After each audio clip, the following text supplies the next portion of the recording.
شعور والے اور بغیر شعور والے، یعنی جو بولنے کی صلاحیت نہیں رکھتے تھے، اللہ ان کو بھی وہاں پہ اکٹھا فرمائیں گے اور بولنے کی قوت اور صلاحیت عطا فرما دیں گے، اور پوچھیں گے کیا تم جو ہے انہیں کہا کرتے تھے کہ ہماری پوجا اور پرستش کرو اللہ کے علاوہ؟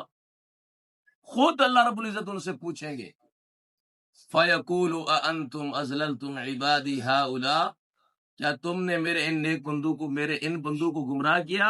ام ہم ضلوا السبیل، یا خود یہ سیدھے راستے سے بھٹک گئے تھے؟ تو ان کا جواب کیا ہوگا؟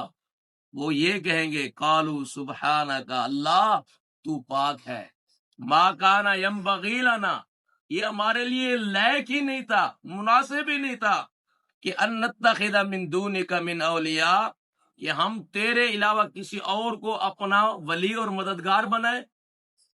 ایسا